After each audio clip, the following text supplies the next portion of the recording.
पूरा आप मेरा चैनल देख रहे हैं जॉब तक। दोस्तों आज हम बात करेंगे जो है जीडीएस की तरफ से जो वैकेंसीज आई है उसके बारे में, यानी कि ग्रामीण डाक सेवा की तरफ से बहुत ही अच्छी रिक्वायरमेंट निकाल कर आई है। लगभग 12,828 पोस्ट इसमें रखा गया है और ये इसका नोटिफिकेशन है जैसे आप यहाँ पर देख सकते हो।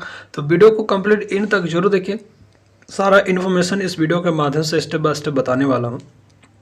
तो जैसे आप देख सकते हो दोस्तों, ये इसकी ऑफिशियल नोटिफिकेशन है और यहाँ पर देख सकते हो government of India, ministry of communications, department of post, और ये इसका नोटिफिकेशन नंबर यहाँ पर दे सकते हो। और ये जो डेट नोटिफिकेशन जारी किया गया था वो आपका 20 मई को रिलीज किया गया है। ठीक है, इसमें दो तरह की पोस्ट रहती है जैसे आपको पहले भी पता होगा। ग्रामीण डाक सेवक GDS online engagement special cycle में 2023। तो इसमें दो तरह की पोस्ट रहती है। जो है आपका ग्रामीण डाक सेवा जो बीपीएम रहता है और assistant branch manager post master, यानी कि पहली जो पोस्ट है आपका ब्रांच पोस्ट मास्टर जिसको बीपीएम के नाम से जाना जाता है, और दूसरी जो पोस्ट है असिस्टेंट ब्रांच पोस्ट मास्टर जिसको एबीपीएम के नाम से जाना जाता है। तो इस तरह से यहाँ पर दो तरह की पोस्ट रहेगी और यहाँ पर देख सकते हो ये इसकी ऑफिशियल वेबसाइट है, चाहे तो इनका पीडीएफ भी डाउनलोड कर सकते हो।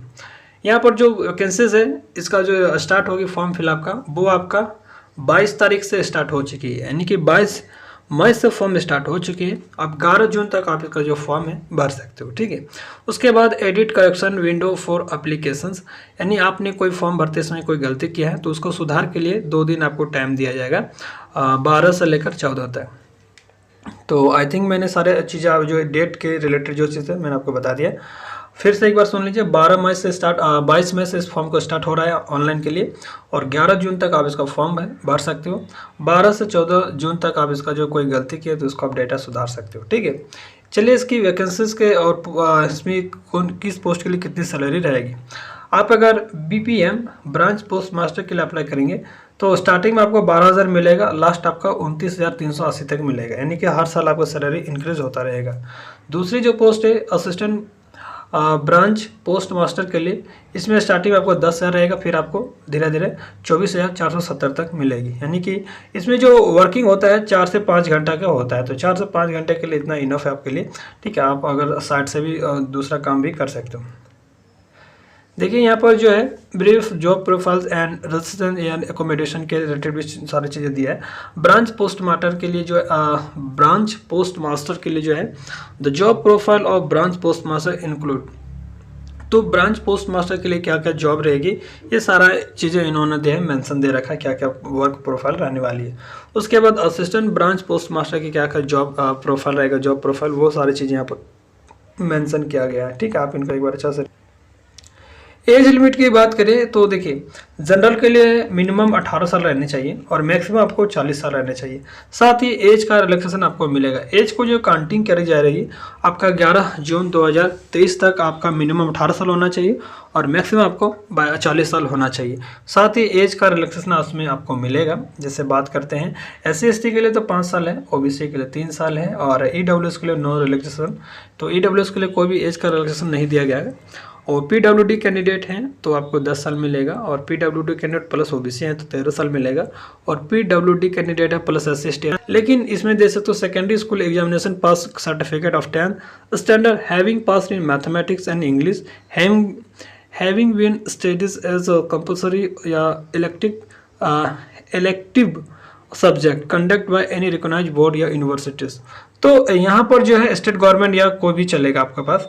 तो देखिए 10th में जो आपका जो यहाँ पर कंपलसरी जो रखा गया है, यानी कि मैथ और इंग्लिश, ये आपके सब्जेक्ट में कंपलसरी होना चाहिए। दोनों में से अगर नहीं है, एक भी नहीं है तो भी नहीं भर सकते या एक भी है तो भी नहीं भर सकते, यानी कि आपको 10th में सब्जेक्ट में इंग्लिश रहना ज़रूरी है, साथ ही आपका मैथमेटिक्स भी रहने चाहिए।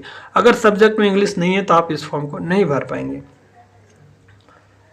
साथ ही जो स्टेट के लिए अप्लाई करेंगे उस स्टेट का लोकल लैंग्वेज भी होना चाहिए। मान लीजिए आप अगर अपने राज्य से अदर स्टेट में भरते हैं, जैसे मान लीजिए उड़ीसा भरते हैं, वेस्ट बंगाल भरते हैं, तो वहाँ की जो लोकल लैंग्वेज होता है उड़िया, बंगाली, कि जिस स्टेट के लिए आप भरेंगे वो लैंग्वेज। बात करें तो आपको नॉलेज ऑफ कंप्यूटर होना चाहिए। आपको यस पे क्लिक करना होगा, कोई सर्टिफिकेट वगैरह अपलोड नहीं करना होता है। तो आप अगर यस करेंगे तो आप कंप्यूटर वगैरह का, अगर नॉलेज ऑफ साइकिल का कोई सर्टिफिकेट नहीं होता है कि हमको साइकिल चलाना तो इसका कोई सर्टिफिकेट होता है। इस तरह से आप जो भी आपको नॉलेज है वो आप यहाँ पर टिक मार सकते हो।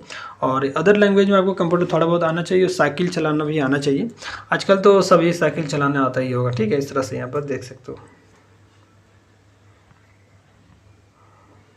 उसके बाद देखिए बीपीएम और एबीपीएम के लिए जो PWD कैंडिडेट होते हैं उनके कुछ कैटेगरीज दिया गया। तो उस कैटेगरी से बिलोंग करते हैं तो आपको इस तरह से आपको जैसे ब्लाइंड से क्या क्या है उसके अनुसार से आपको जो छूट मिलेगी।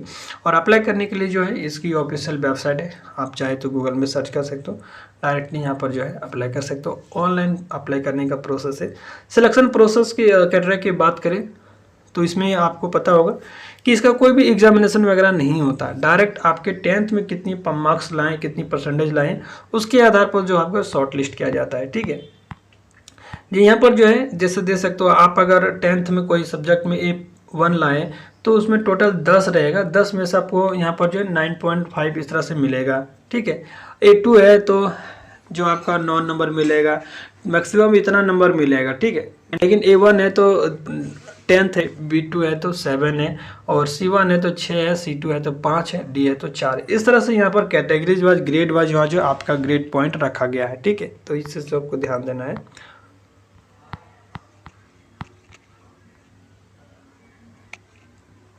आपका अगर शॉर्ट लिस्ट होता है तो इनके जब रिजल्ट जारी होते हैं इनके ऑफिशियल वेबसाइट आपको मिल जाएगा, वहाँ से आप अपना जो है चेक भी कर सकते हो। और फॉर्म भरने के बाद जो है आपको जो शॉर्ट लिस्ट 15 से 10 मतलब 1 मंथ के अंदर ही आपका जो रिजल्ट जारी कर देती है। तो इस चीज़ को ध्यान देना है। जैसे जितना दिन तक फॉर्म भरने का लास्ट डेट होता है उनका डेट ख़त्म होने से 1 मंथ या 15-20 दिन में आपको जो है रिजल्ट जारी कर देता है। और भी सारी चीज़ें दिया गया है। जिस पोस्ट के लिए अप्लाई करेंगे उस पोस्ट का नाम, नेम ऑफ पोस्ट ऑफिस, ये सारी चीज़ें आपको लिखना पड़ता है।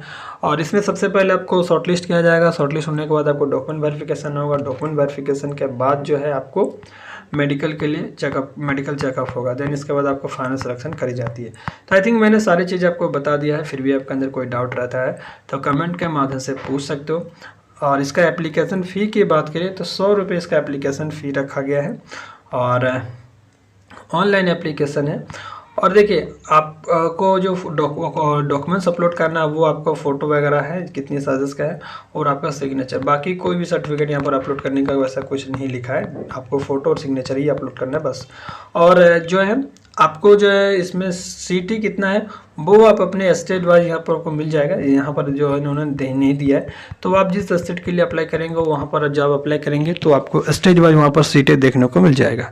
तो आई थिंक मैंने सारी चीज़ें बता दिया है। फिर भी आपके अंदर कोई डाउट है तो कमेंट के माध्यम से पूछ सकते हो। मिलता है अगले वीडियो में, तब तक के लिए टेक केयर। जय हिंद, वंदे मातरम।